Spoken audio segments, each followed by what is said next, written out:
we are very, very polarized, even in media, which is Media, disappointing. Yeah. politics, spiritual beliefs, personal philosophies. Mhm. And that's one of the things I wanted to do in the TV series was not to, I might have my own personal beliefs about something, but the character doesn't need to have that belief at all because Mhm. that character isn't me. In fact, they might do the exact opposite of what I want. And if it makes sense for the story, that's what's important. Oh yeah. No, I've distributed movies that had overall messages I didn't agree with, but that person had a right to say it, and I thought there was a market for it, so I helped it reach its market, basically. Yeah, That's yeah. and to me,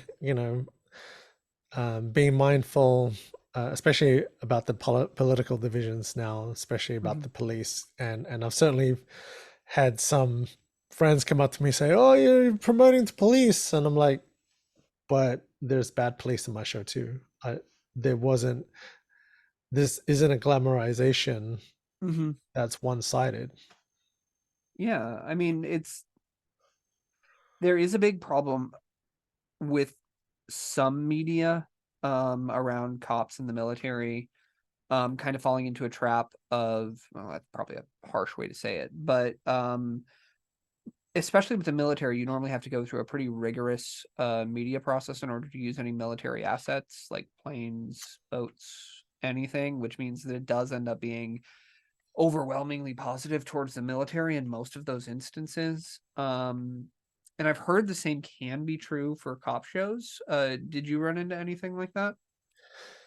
So we actually had to apply to get a license from the Mm-hmm. NYPD to use their image likeness logos, Mm-hmm. and um, they just look at your outline, um, and make a determination. But we got approval. Okay. um, we didn't hide that we're discussing topics and there are corrupt police in there, but it still passed. And because we shot with people in uniform on the street, you have to have the police with you when Mm-hmm. those scenes are being filmed. And at the beginning, the police unit that is in charge of film and TV in New York were a little kind of trepidatious because how are these guys going to present us? Mm-hmm. Are they going to be negative or not? And they weren't Mm-hmm. very nice to us. At the beginning, they would do things like they would leave an hour before we had finished their booking time That to sounds like go. it could provide problems for you. Yeah, because we couldn't keep shooting with the people in uniform. And part of that, I mean, that happened twice. Mm-hmm. And basically thinking I had an hour and 15 minutes to shoot something, and suddenly I've got 15 minutes to finish shooting it. Um, which was like, wow, okay. All right, let's just go. Action. Yeah. That was not fun, but we're able to work around it by shooting all the police stuff in that 15 minutes, and then when we shoot the reverses without the police uniforms Yeah. in it. Um, Did they but request? Oh, go ahead. but after that, the first two times that never happened to us again. That's good. They because you see the same faces. They do have 15 different police officers in the film and TV unit in New York, Yeah. and they do rotate, but you do see some of the same faces, and they were definitely much friendlier after they had got to know us. And I Mm-hmm. wonder if part of that was just kind of, yeah, we give them a little bit of a challenge, see how they handle this. Yeah. That's I wouldn't be surprised on that. I mean, I'd also imagine that the NYPD um is just more accustomed to dealing with shoots than like Middletown's police department would be and all of that. Yeah, I mean, what I find amazing about the New York, the NYPD, Mm-hmm. is that you don't have to pay for the film and TV unit. It's part of the New York City's drive to get more film productions in the city. But if you Mm-hmm. go outside of the city, you go to Westchester, you go to Yonkers, you go to Middletown, you do have to pay for the police. and we Yeah. were looking at Westchester County until we saw how much money they were going to try and extort from us, Oh yeah. and then it was like, yeah, no. So San Francisco makes you pay for the police and everything else like Right. you'd expect, but the city will reimburse you for every cent of city services, including police on set, after the Really? shoot's done. So Oh, that's wow. a interesting application of the city tax incentive. And New York's way seems to just kind of cut out the paperwork a lot more, but Right. it is I kind of prefer New York's way, but San Francisco at least has an answer to these, Right. which is better than nothing. The No, that's all really interesting. Yeah, there are some interesting things too. Mhm, If you're shooting inside a building, mhm, you don't need them. that makes sense. And there was one case where we're inside a deli and the door is glass. And we were asking them, do we need you here for that? And they said, you're inside the deli?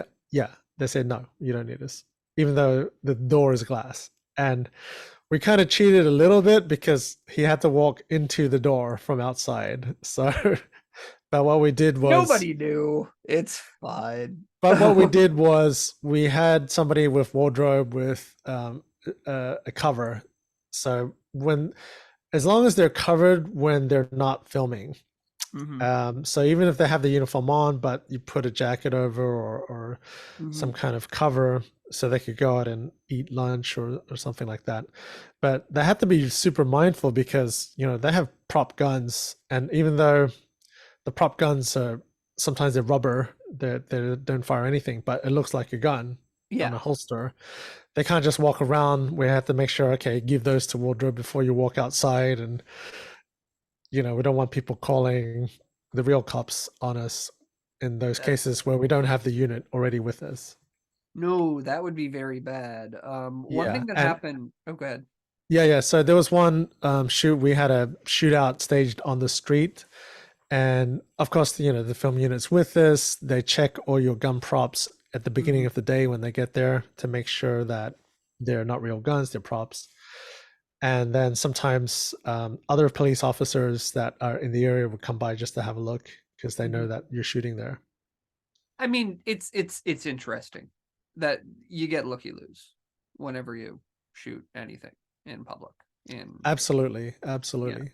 And I was really grateful to have them because Mhm. some of those neighborhoods were pretty sketchy.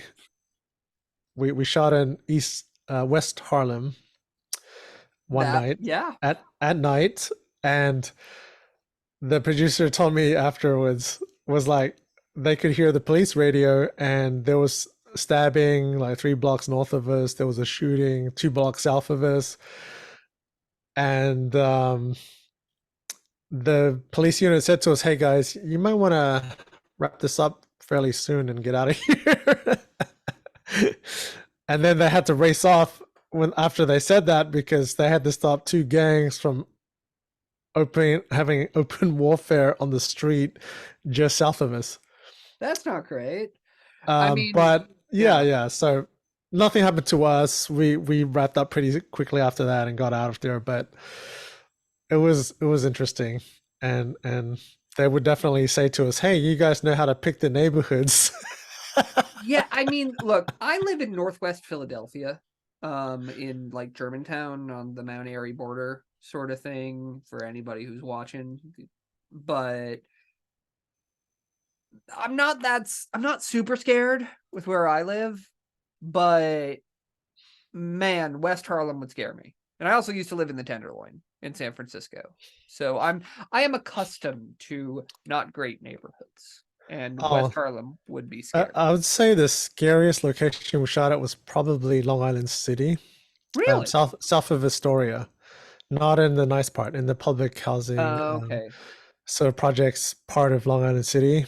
Mhm. There was a studio in one of the buildings, but I didn't see any of this. But all these different people were getting solicited for drugs outside, and one of the producers walked past this group, this gang that were literally just checking out their guns on the street. There must have been like 10 gang members with their guns out in public view, not caring that they're fully visible.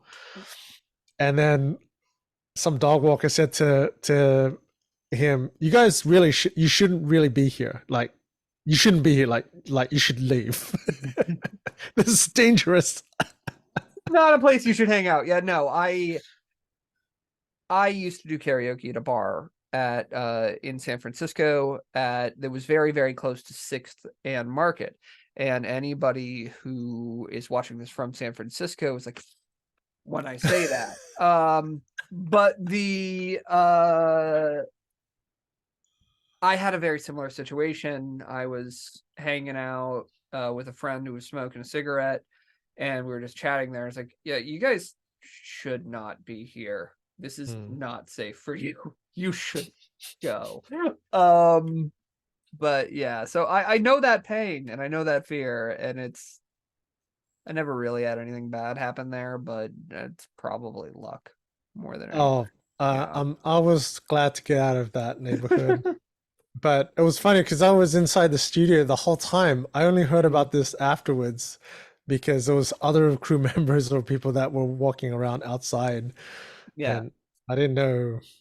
I mean, it I definitely felt sketchy, but I just didn't personally see any of the drug dealers or gang mean, members look, outside. if you just look straight ahead, hands in pockets, walk fast but not run. Walk like you have somewhere to be. Not more than 9 times out of 10, you're probably fine. Just mind your business. Don't do shit. Basically, it's don't stir up shit, and there won't be shit. But damn it, I swore. Made it to the end.